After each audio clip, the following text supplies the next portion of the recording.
আসসালামু আলাইকুম। সবাইকে স্বাগত জানাচ্ছি আমার দেশ সম্পাদক মাহমুদুর রহমানের প্রতি বুধবারের নিয়মিত মন্তব্য প্রতিবেদনে। সঙ্গে আছি তামান্না মিনহাজ। মাহমুদুর রহমানের আজকের মন্তব্য প্রতিবেদনের শিরোনাম ফ্যাসিবাদ বিরোধী জাতীয় ঐক্যে ফিরে আসুন। চলুন দর্শক জেনে নেওয়া যাক আমার দেশ সম্পাদকের প্রতি বুধবারের নিয়মিত মন্তব্য প্রতিবেদনের আদ্যোপান্ত। আজ 11ই ফেব্রুয়ারি। আগামীকাল জাতির জন্য অতি গুরুত্বপূর্ণ একটি দিন।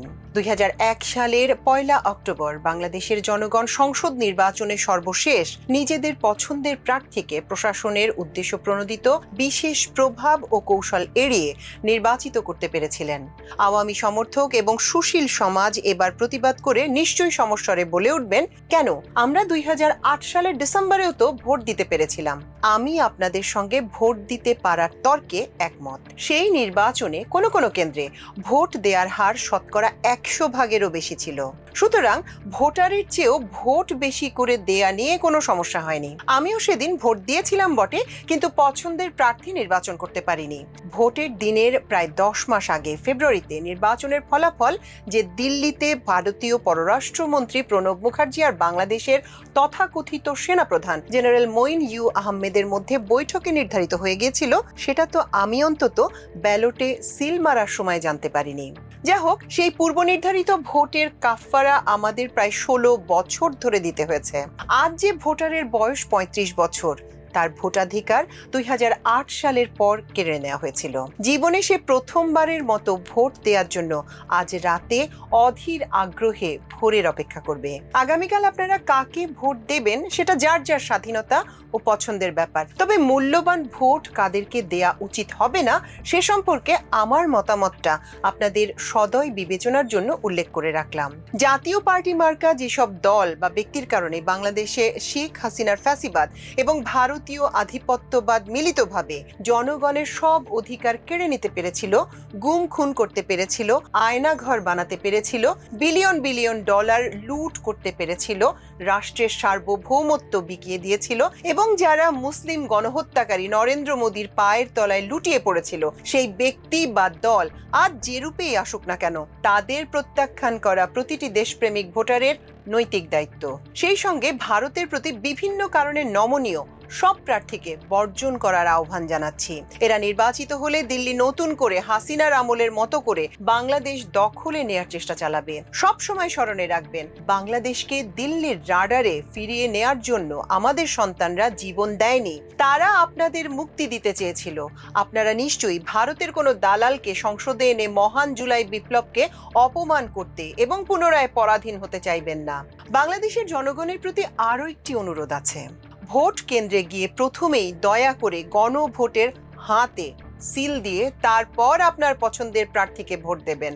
মনে রাখবেন, হ্যাঁ মানে আজাদি, না মানে গোলামি। হ্যাঁ মানে বৈষম্যহীন শাসন ব্যবস্থা, আর না মানে আবার বৈষম্যকে মেনে নেয়া। হ্যাঁ মানে ফ্যাসিবাদ ফিরে আসার পথ রুদ্ধ করা, আর না মানে একনায়কতন্ত্রের বীজ পুনরায় রোপণ করা। হ্যাঁ জয়যুক্ত হলে শহীদ আবু সাইদ, আনাস, নাফিজ, ইয়ামিন, ওয়াসিম, মুগ্ধরা জিতে যাবে, আর না জিতলে খুনি হাসিনা এবং চরম ইসলাম বিদ্বেষী মোদি জিতবে। একজন বর্ষিয়ান নাগরিক হিসেবে এটুকু না বললে নিজের কাছে অপরাধী থেকে যেতাম।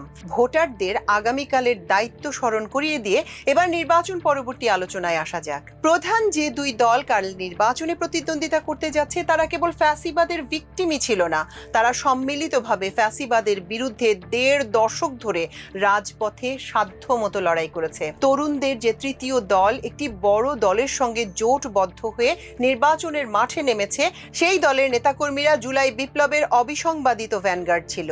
অর্থাৎ যে তিনটি দল আগামী জাতীয় সংসদে হয় সরকার অথবা বিরোধী বেঞ্চে বসতে যাচ্ছে, তাদের মধ্যে অন্তত ফ্যাসিবাদ প্রশ্নে কোনো আদর্শগত বিরোধ থাকার কথা নয়। আমার মনে হয় এ নিয়ে বিতর্কের কোনো অবকাশ নেই যে স্বাধীন বাংলাদেশের ইতিহাসে এবারের মতো কম সহিংসতাপূর্ণ নির্বাচনী প্রচার আমরা কখনো দেখিনি। প্রচারের সময় শেরপুরে একজন জামায়াত নেতার নিহত হওয়া অবশ্যই দুর্ভাগ্যজনক ছিল। স্থানীয় প্রশাসন অনাকাঙ্ক্ষিত দুর্বলতা না দেখালে এই ট্র্যাজেডিও এড়ানো যেত। অপরদিকে 2014, 2018 এবং 2024 সালের 3 নির্বাচনী তামাশায় যথাক্রমে 115 জন, 22 জন এবং 6 জন নিহত হয়েছিল।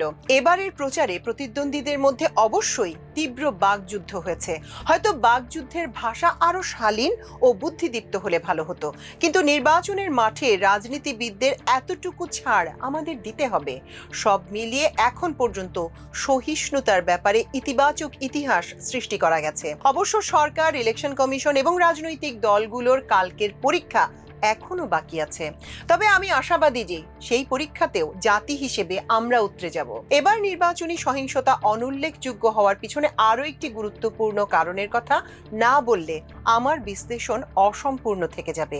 বাংলাদেশে সব সন্ত্রাস যে একটি বিশেষ দল সৃষ্টি করে থাকে তার অকাট্য প্রমাণ আমরা পেয়ে গেছি, এবং বলাই বাহুল্য যে সেই দলটির নাম আওয়ামী লীগ। আমাদের মনে রাখতে হবে, আওয়ামী লীগ জন্মাবধি সহিংসতা ও সন্ত্রাসের চর্চা করে এসেছে। আমার মন্তব্যের সমর্থনে কয়েকটি উদাহরণ দেয়া যাক। মৌলানা ভাসানী যখন তারই হাতে গড়া আওয়ামী লীগ থেকে বের হয়ে গিয়ে 1957 সালে ন্যাপ গঠন করেছিলেন, তখন সেই ন্যাপের উদ্বোধনের দিনে শেখ মুজিবের নেতৃত্বে আওয়ামী লীগের পান্ডারা ইট, পাথর, হকস্টিক দিয়ে পুরান ঢাকার রূপমহল সিনেমা হলে আক্রমণ চালিয়ে অনুষ্ঠান পণ্ড করে দিয়েছিল। মৌলানা ভাসানীর মতো মহান নেতাকে সেদিন আওয়ামী গুন্ডাদের কাছ থেকে নিরাপত্তা খুঁজতে হয়েছিল।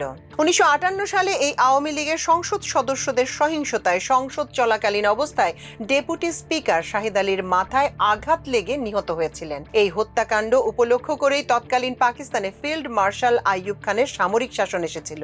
স্বাধীনতা পরবর্তী বাংলাদেশে 1972 থেকে 1975 পর্যন্ত আওয়ামী সন্ত্রাসে হাজার হাজার মানুষ নিহত হয়েছিল। শেখ মুজিব জনগণের বিরুদ্ধে তার লাল বাহিনী লেলিয়ে দিয়েছিলেন। 2006 সালের 28 অক্টোবর শেখ হাসিনার সরাসরি নির্দেশে আওয়ামী লীগের সন্ত্রাসীরা প্রকাশ্যে দিবালোকে লগি বৈঠা দিয়ে পিটিয়ে খোদ রাজধানীতে মানুষ হত্যা করেছে। জামায়াতে ইসলামীর নেতাকর্মীদের হত্যা করে তাদের লাশের উপর নেচেছিল পিশাচ বাহিনী। 2009 থেকে 2024 পর্যন্ত ক্ষমতাসীন আওয়ামী লীগের সন্ত্রাসের বিভৎসতায় জাতিসংঘ পর্যন্ত স্তম্ভিত হয়ে গিয়েছিল। 6, এমনকি জুলাই বিপ্লবের পরও যে আওয়ামী লীগের চরিত্রের কোনো পরিবর্তন হয়নি তার বড় প্রমাণ হলো 2025 সালে পুলিশ ও সেনাবাহিনীর উপস্থিতিতে এনসিপির নেতাদের উপর গোপালগঞ্জে হামলা। বর্তমানে কার্যক্রম নিষিদ্ধ সন্ত্রাসী আওয়ামী লীগের এবার ভোটের মাঠে অনুপস্থিতি সহিংসতা নিয়ন্ত্রণে থাকার একটি গুরুত্বপূর্ণ কারণ। আশা করি যারা আওয়ামী লীগকে ক্ষমা করে পুনর্বাসিত করতে অতি উৎসাহ দেখাচ্ছেন তারা অন্তত সেই ক্ষমা ঘোষণার জন্য দলটির নেতাকর্মীদের ভয়ঙ্কর সন্ত্রাসী চরিত্র সংশোধন পর্যন্ত অপেক্ষা করবেন। আমাদের আশা একটি চমৎকার নির্বাচন শেষে গণতান্ত্রিকভাবে নির্বাচিত নতুন সরকার পবিত্র রমজান মাস শুরু হওয়ার আগেই শপথ গ্রহণ করবে। বিএনপি এবং জামায়াত উভয় দলের শীর্ষ নেতারা নির্বাচনী প্রচারের সময় জাতীয় সরকার গঠনের কথা একাধিকবার বলেছেন। নির্বাচনে জয়লাভ করার পর তারা প্রতিশ্রুতি রক্ষা করবেন কিনা সেটা আমার জানা নেই। 2001 সাল থেকে 2006 সাল পর্যন্ত বিএনপির নেতৃত্বে যে জোট সরকার রাষ্ট্র চালিয়েছে সেই সরকারে জামায়াতে ইসলামীর 2 শীর্ষ নেতা মন্ত্রী ছিলেন। সুতরাং বিএনপি এবং জামায়াতের একসঙ্গে সরকার চালানোর অভিজ্ঞতা রয়েছে। তবে বাস্তবতা হলো এক সময়কার মিত্রদের সম্পর্ক এখন ভয়ানকভাবে তিক্ত। একটা প্রবাদ বাক্য আছে, সেই রামও নেই সেই অযোধ্যাও নেই। একইভাবে বাংলাদেশেও সেই বিএনপিও নেই সেই জামাতও নেই। অতএব জাতীয় সরকারে সে গুড়ে বালি বলেই আমার ধারণা। তাছাড়া নির্বাচনী প্রচারে তারেক রহমান খোলাসা করে বলে দিয়েছেন তার জাতীয় সরকারে জামায়াত অন্তর্ভুক্ত হবে না। ব্যক্তিগতভাবে আমি নিজেও জাতীয় সরকারের ধারণাটাই পছন্দ করি না। বিশেষ করে শেখ হাসিনা 2014 সাল থেকে 2024 সালে বিতাড়িত হওয়া পর্যন্ত জাতীয় সরকারের নামে জনগণের সঙ্গে যে তামাশা করেছিলেন তার প্রেক্ষিতে জাতীয় সরকার নিয়ে কোনো আলোচনাই অনাবশ্যক। এত তাড়াতাড়ি জনগণ নিশ্চয়ই ভুলে যাননি যে জাতীয় সরকারের খোলসেই বাংলাদেশে হাসিনার ফ্যাসিবাদের উত্থান ঘটেছিল। শেখ মুজিবের স্বৈরাচারী একদলীয় বাকশালও জাতীয় সরকারের মোড়কেই তৈরি করা হয়েছিল। আমি বাংলাদেশকে একটি প্রকৃত গণতান্ত্রিক রাষ্ট্র হিসেবে দেখতে চাই, যেখানে সরকার এবং বিরোধী দল সংবিধান অনুযায়ী তাদের দায়িত্ব যথাযথভাবে পালন করবে। সংসদীয় ব্যবস্থার চেক অ্যান্ড ব্যালেন্স রক্ষা করতে হলে সরকার এবং বিরোধী দলের এই বিভাজন অবশ্যই থাকতে হবে। পাঠক এবার প্রশ্ন করতে পারেন, তাহলে আজকের লেখার শিরোনামে জাতীয় ঐক্য বলতে আমি ঠিক কি বোঝাতে চেয়েছি? সেই ব্যাখ্যা দিয়েই আমার লেখার সমাপ্তি টানবো। ঐক্য প্রক্রিয়া শুরুটা করতে হবে গ্রহণযোগ্য নির্বাচনে জনগণের রায় মেনে নেয়ার মাধ্যমে। অতঃপর সরকার গঠিত হয়ে যাওয়া সাপেক্ষে সরকারি ও বিরোধী দলের কাছে আমি 5টি নিম্নোক্ত ইস্যুতে জাতীয় ঐক্যের জন্য আহ্বান জানাচ্ছি। এক, ভারতীয় আধিপত্যবাদ মোকাবেলা করে রাষ্ট্রের সার্বভৌমত্ব রক্ষায় আমরা ইস্পাত কঠিন ঐক্যে আবদ্ধ থাকব। দুই, যে কোনো রূপে ফ্যাসিবাদ প্রত্যাবর্তন রোধে আমরা ঐক্যবদ্ধ থাকব। তিন, জুলাই গণহত্যার সব বিচার আমরা সম্পন্ন করব। চার, শহীদ শরীফ ওসমান হাদি হত্যার সুষ্ঠু নিরপেক্ষ তদন্ত ও বিচার নিশ্চিত করব।